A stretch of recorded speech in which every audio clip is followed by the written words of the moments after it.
Today's video is on how to optimize your board for learning stand-up slides. It's also going to be really good for learning really big stand-up slides as well. Also, if you're learning the pre-drifts, these setups are going to allow you to have like pretty good control of your board, and they're going to be great for that as well. Quick disclaimer, these tips are things I've picked up on my years of downhill skating, and they've made freeriding and other stuff be really easy for me. Same when I've passed on this advice to other people, freeriding has been more successful. It might not be universal for everyone, so do feel free to experiment a little bit on your own beyond this advice.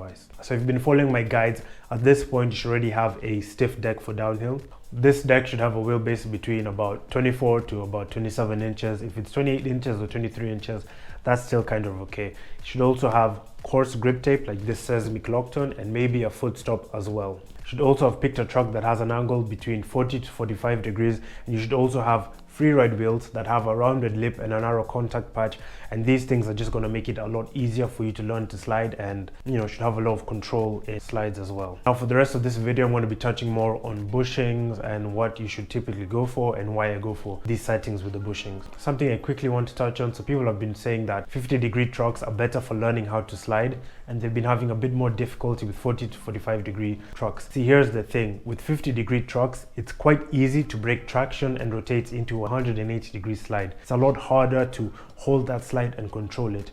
With 40 to 45-degree-ish trucks, it's a little bit harder to get the board to kick out, but once you're in your slide, it's a lot easier to control the board. And if you just want to buy one set of trucks, you should just buy the 40 to 45-degree angle trucks. If you have more money and more freedom, yeah, the 50-degree trucks can get it done. That's why I prefer suggesting the 40 to 45-degree trucks. So you've picked your trucks, you've picked your deck, you've picked your wheels. Now let's talk about what goes into a really good freeride setup. In my opinion, what goes into a good downhill setup is a setup that has a strong center and a setup that responds directly to your input. By strong center, I mean your setup is just going to keep going straight unless you give it a deliberate input, either left or right. And by responding directly to your input, I mean the truck is only going to lean as much as you want it to when you want it to. And those things in combination with a stiff deck, an appropriate wheelbase, appropriate stance, and appropriate weight management are really going to be fun to skate and easy to control when you point the deck down the hill. So how can we set up our trucks so that they have a strong center? Now, most precision trucks already have a strong center inherently. For example, Era P2s, the Bear Smokies, the Rogue Slaloms, the Valkyrie Voxter trucks, and also forged trucks like the Era RF1s as well. Not all forged trucks have a strong center though.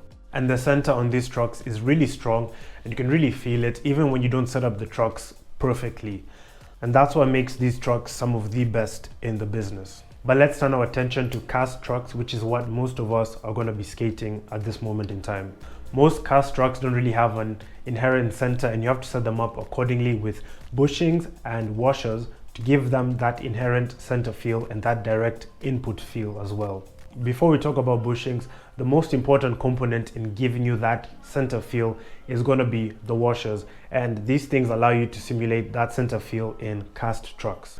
There's a lot to choose from when it comes to washers. You have small flat washers, big flat washers, you have cupped washers, and then you also have weird ones like top hat washers, but I highly recommend you stay away from those for downhill. So the small flat washer doesn't restrict the movement of the bushing a lot when you're engaging the truck.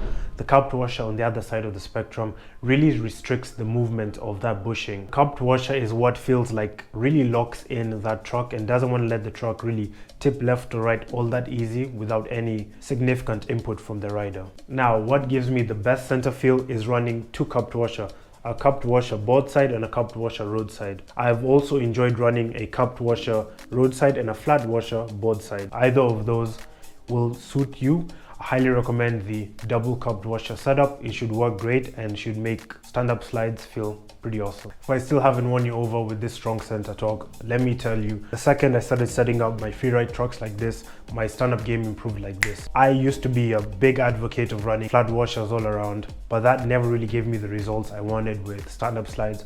running it with a strong center in mind, setting up my trucks with a strong center in mind, gave me results like this. I did bigger stand-up slides. And what the strong center means in practice is when you're doing a stand-up slide, it's so much easier to just sort of sit on your board as the board glides along in the stand-up slide, and you can just hold it out for a really long time. And that also shows why precision trucks are so good for freeride as well. Most of them have that inherent center point. You don't really have to set them up with washers or whatever to get that center point. It's just there already. A strong center also helps with stability, and I don't know why I didn't mention that before, but yeah, it helps a lot with stability. If you're having trouble with stability, strong center might be the solution for you. Let's quickly touch on that direct feel. That direct feel can be ruined if your truck has slop. If your truck has slop, which is the unwanted movement of the hanger, the truck is not going to react to your direct input. It's kind of going to want to do its own thing when it wants to.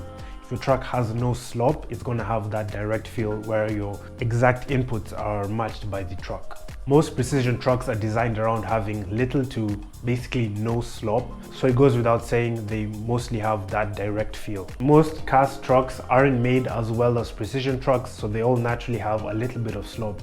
However, some cast trucks are really good, and they still give you that direct feedback and that directness or whatever. And with that, I'm going to give a shout out to the new Bear Gen 6 trucks and the new Caliber 3 trucks as well. They all come with this plug barrel bushing, which helps remove slop. So when you're leaning and turning, the plug barrel helps support the hanger and removes any unwanted movement of the hanger. It gives you that direct feeling, and when you're riding, you can really feel this. It translates to confidence, and these are some of the most confidence inspiring cast trucks I have ever been on, full stop. And other trucks that I've skated that don't have a slop stopping system or aren't designed like precision trucks just haven't felt very confidence inspiring for me when it comes to stand-up slides and taking them super fast. Yes, I can probably still skate them well, but trucks like these are just so good, and I highly recommend you pick up a set. If you're buying these trucks on landyarts.com, you can use my code for about 15% off. Link to that in the description, and more details in the description as well. Let's talk about bushings. Bushings are these things in your truck, and they're going to dictate how your truck leans and turns, whether it's smooth, whether it's aggressive, how quickly it turns, and all that good stuff. Variable bushings are the best because they give you a really smooth lean and turn. The lean is quite gradual and controlled. With something like cone bushings, the lean is a lot quicker and a lot more sudden, and that's not what you want for downhill. With these, the lean is more gradual and you get all the turning you need and all the stability you need when you go fast. Bushings come in different hardnesses, and depending on the hardness you can get a bushing that's appropriate for your weight. So you have really soft bushings, which are going to be great for really light riders, and then you have really hard bushings, which are going to be better for much heavier riders. It's important you pick a bushing that's appropriate for your weight, otherwise your trucks are going to feel too squirrely or too loose when you point them down a hill.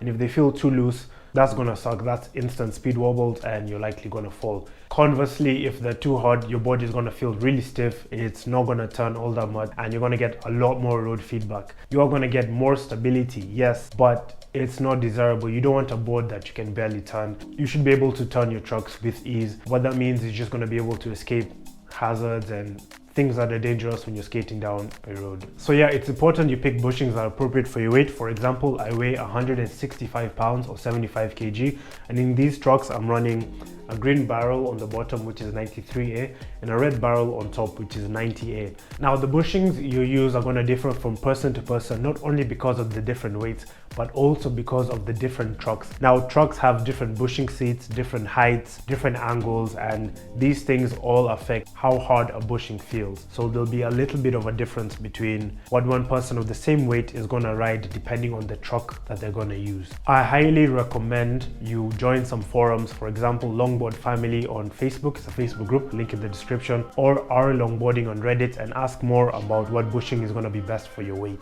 Right, so I hope all of that was insightful.